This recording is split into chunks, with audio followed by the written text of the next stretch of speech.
ลองหลับตาแล้วนึกภาพประเทศฝรั่งเศสในศตวรรษที่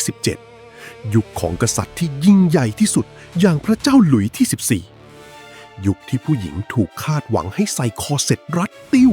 สวมกระโปรงสุ่มไก่บานๆนั่งเย็บปักถักร้อยแล้วรอคอยการแต่งงานคลุมถุงชนแต่มีผู้หญิงคนหนึ่งปฏิเสธบทบาทนั้นโดยสิ้นเชิงเธอขโมยศพมาเผาอารามชีเพื่อช่วยคนรักเธอเป็นนักร้องโอเปร่าระดับซุปเปอร์สตาร์และที่สำคัญเธอมีทักษะการต่อสู้ระยะประชิดที่ดุดันราวกับจอห์นวิกในคราบชุดกระโปรงเธอสามารถชักดาบออกมากระซวกผู้ชาย3 คนพร้อมกันกลางงานปาร์ตี้ระดับชาติยินดีต้อนรับเข้าสู่การละเล่า EP 2 วันนี้เราจะพากลับไปรู้จักกับสตรีที่อันตรายเฟี้ยวฟ้าวและมากก่อนการที่สุดในหน้าประวัติศาสตร์โลกจูลี่โดบินยีเรื่องราวเริ่มต้นขึ้นราวๆปีคศ 1670 จูลี่เกิดมาในครอบครัวที่ไม่ได้ธรรมดาพ่อของเธอคือกัสตงโดบินยีเป็นนักดาบผู้ดูแลการฝึกสอนมหาดเล็กในราชสำนัก แทนที่คุณพ่อจะสอนลูกสาวให้ร้อยมาลัยพ่อกลับจับจูลี่แต่งตัวเป็นเด็กผู้ชายแล้วสอนให้เธอจับดาบดื่มเหล้าและต่อสู้จูลี่เรียนรู้ไวมากเธอซึมซับวิชาดาบระดับหัวกะทิของราชสำนักฝรั่งเศสจนเมื่อเข้าสู่วัยรุ่นไม่มีเด็กหนุ่มคนไหนในละแวกนั้นดวลดาบชนะเธอได้เลยแต่ชีวิตก็เล่นตลกเมื่อถึงวัยออกเรือนเธอถูกจับแต่งงานกับขุนนางหน้าเบื่อหน่ายคนหนึ่งที่ชื่อมองซิเออร์เดอโมแปงซึ่งหลังจากแต่งงานได้ไม่นานสามีก็ถูกส่งตัวไปรับราชการเก็บภาษีที่เมืองอันห่างไกลและเดาไหมครับว่าจูลี่ทำยังไงเธอบอกว่าเชิญไปคนเดียวเถอะจ้ะ แล้วเลือกที่จะทิ้งสามีใช้ชีวิตสุดเวียงอยู่ในปารีสต่อในตอนนั้นจูลี่ค้นพบรสนิยมของตัวเองว่าเธอมีแรงดึงดูดทั้งกับผู้ชายและผู้หญิงเธอเริ่มสวมชุดผู้ชายเดินถนนซึ่งถือเป็นเรื่องผิดกฎหมายและศีลธรรมอย่างรุนแรงในยุคนั้นจุดเปลี่ยนแรกที่ทำให้เธอเป็นอาชญากรเกิดขึ้นเมื่อเธอหนีออกจากปารีสไปกับครูสอนดาบคนหนึ่งชื่อเซรานพวกเขาตระเวนเปิดหมวกโชว์ดวลดาบตามเมืองต่างๆจนกระทั่งมาถึงเมืองมาเซย์ที่นี่เองที่ความรักบังเกิดจูลี่ตกหลุมรักลูกสาวของพ่อค้าผู้ดีมีตระกูลคนหนึ่งทั้งสองรักกันมากแต่ในยุคที่ความรักเพศเดียวกันเป็นเรื่องต้องห้ามครอบครัวของฝ่ายหญิงจับได้และโกรธเป็นฟืนเป็นไฟพวกเขาจัดการดัดนิสัยลูกสาวด้วยการจับไปบวชเป็นแม่ชีในอารามที่เมืองอาวินยงตัดขาดจากโลกภายนอกตลอดกาลภาพเป็นคนปกติคงทำใจและร้องไห้อยู่ที่บ้าน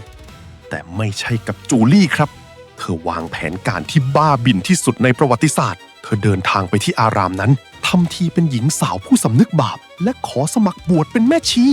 เมื่อเธอแฝงตัวเข้าไปได้สำเร็จเธอรอคอยโอกาสอย่างใจเย็นคืนหนึ่งโอกาสก็มาถึงแม่ชีสูงอายุคนหนึ่งในอารามเสียชีวิตลงตามธรรมชาติจูลี่แอบเข้าไปขโมยศพของแม่ชีคนนั้นแบกมาวางไว้บนเตียงในห้องนอนของคนรักของเธอจากนั้นเธอจุดไฟเผาเตียงนั้นให้ลามไปทั่วห้องในขณะที่ทั้งอารามกำลังวุ่นวายหนีตายจากไฟไหม้จูลี่จับมือคนรักปีนกำแพงหนีออกไปในความมืดปล่อยให้ศพแม่ชีถูกไฟคลอกจนจำหน้าไม่ได้เพื่อหลอกให้ครอบครัวฝ่ายหญิงเชื่อว่าลูกสาวของพวกเขาตายในกองเพลิงไปแล้วปฏิบัติการหนีตามกันครั้งนี้ทำให้ศาลเมืองแอ็กซองโปรวองส์พิพากษาประหารชีวิตจูลี่ด้วยการเผาทั้งเป็นจากข้อหาลักพาตัวและขโมยศพ แต่ศาลดันออกหมายจับในชื่อผู้ชายเพราะไม่มีใครเชื่อว่าวีรกรรมระดับนี้ผู้หญิงจะเป็นคนทำแต่ก็นั่นแหละครับความรักวัยรุ่นมักมาไวไปไว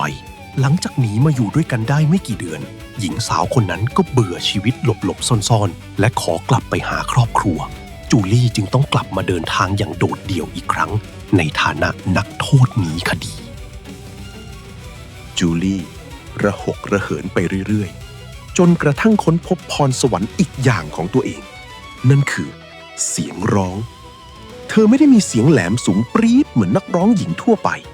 แต่เธอมีเสียงต่ำที่ทรงพลังและมีเสน่ห์ลึกลับในที่สุดเธอกลับมายังปารีส และพรสวรรค์นี่เองที่ล้างมนทินให้เธอออดิชั่นผ่านและกลายเป็นนักร้องดาวรุ่งของปารีสโอเปร่าเสียงร้องของเธอจับใจคนทั้งเมืองจนเรื่องไปเข้าหูพระเจ้าหลุยส์ที่14กษัตริย์ผู้ทรงโปรดปรานศิลปะพระองค์ถึงกับออกคำสั่งอภัยโทษย้อนหลังให้จูลี่ทั้งหมดจากอาชญากรหนีคดี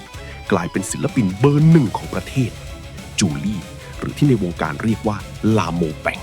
กลายเป็นเซเลบริตี้ที่เปรี้ยวที่สุดในปารีสและแล้วก็มาถึงเหตุการณ์ที่เป็นตำนานที่สุดของเธอในปีคศ1695จินตนาการภาพงานเต้นรำที่หรูหราที่สุดอารมณ์คล้ายงานพรมแดงเม็ดกาล่าแห่งศตวรรษที่17จัดโดยพระอนุชาของพระเจ้าหลุยส์ที่14ขุนนางทุกคนแต่งตัวเต็มยศ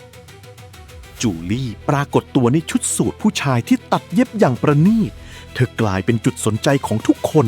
เธอเดินเข้าไปขอเต้นรำกับหญิงสาวแสนสวยคนหนึ่งกลางฟลอร์และจุ่มพิษหญิงคนนั้นต่อหน้าทารกำนันขุนนางหนุ่ม3 คนซึ่งเป็นผู้ที่หมายปองหญิงสาวคนนั้นอยู่รู้สึกเสียหน้าอย่างรุนแรงพวกเขาเดินเข้ามาหาเรื่องและท้าดวลกับจูลี่ต้องบอกก่อนว่าในยุคนั้นพระเจ้าหลุยส์ที่14สั่งแบนการดวลดาบเด็ดขาดใครฝ่าฝืนมีโทษถึงตายแต่จูลี่แค่นยิ้มแล้วบอกขุนนางทั้ง3ว่างั้นเชิญผู้แกทั้ง3 คนไปรอฉันที่สวนหลังปราสาทจูลี่เดินออกไปที่สวนหลังงานปาร์ตี้กลางดึกเผชิญหน้ากับชายชะกัน3 คนที่ชักดาบรออยู่และในเวลาเพียงไม่กี่อึดใจจูลี่ใช้ทักษะดาบที่เรียนมาจากพ่อแทงขุนนางคนแรกทะลุไหล่ฟันคนที่2จนล้มและปลดอาวุธคนที่3จนหมอบกระแตอยู่แทบเท้าเธอจัดการผู้ชาย3 คนรวดโดยที่ตัวเองไม่มีแม้แต่รอยขีดข่วนเธอเก็บดาบเข้าฝักปัดฝุ่นที่เสื้อโค้ทเบาๆแล้วเดินกลับเข้าไปในงานเต้นรำราตรีนั้นราวกับเพิ่งออกไปสูดอากาศข้างนอกมาเท่านั้นแน่นอนครับเรื่องใหญ่ขนาดนี้กษัตริย์หลุยส์ที่14ต้องรู้เรื่องพระองค์ทรงกริ้วมากที่มีคนฝ่าฝืนกฎการดวลดาบแต่เมื่อรู้ว่าเป็นจูลี่กษัตริย์ผู้ชื่นชอบศิลปินก็แอบถอนหายใจพระองค์ไม่ลงโทษประหารแต่สั่งให้เธอหนีไปกบดานที่เบลเยียมชั่วคราวจนกว่าเรื่องจะเงียบซึ่งจูลี่ก็ไปเป็นนักร้องซุปเปอร์สตาร์ที่บรัสเซลส์ต่ออยู่ดีในช่วงบั้นปลายชีวิตหลังจากใช้ชีวิตโลดโผนมาทุกรูปแบบทั้งเป็นนักดาบอาชญากรนักร้องและนักรักเธอได้พบกับรักแท้กับมาดามเดอฟลอรองซักหญิงสาวที่สวยที่สุดในยุคนั้นทั้งสองใช้ชีวิตอยู่ด้วยกันอย่างมีความสุขแต่โชคชะตาก็โหดร้ายมาดามเดอฟลอรองซักล้มป่วยและเสียชีวิตลงจูลี่ใจสลายเธออำลาวงการโอเปร่าแขวนดาบและหันหลังให้โลกอันวุ่นวายเธอเลือกเดินเข้าสู่อารามชี คราวนี้บวชจริงๆนะครับไม่ได้ไปเผาใครจูลี่โดบินยีเสียชีวิตลงอย่างสงบในปีคศ1707ด้วยวัยเพียง37 ปีเรื่องราวของจูลี่โดบินยีอาจฟังดูเหมือนบทภาพยนตร์ที่เวอร์เกินจริงแต่มันคือเรื่องจริงของสตรีคนหนึ่งที่เกิดมาในยุคที่โลกไม่พร้อมจะรับมือกับเธอแสดงให้เห็นว่าไม่ว่าสังคมจะตีกรอบเราไว้อย่างไรหากเรามีความกล้าหาญและเชื่อมั่นในตัวเองมากพอ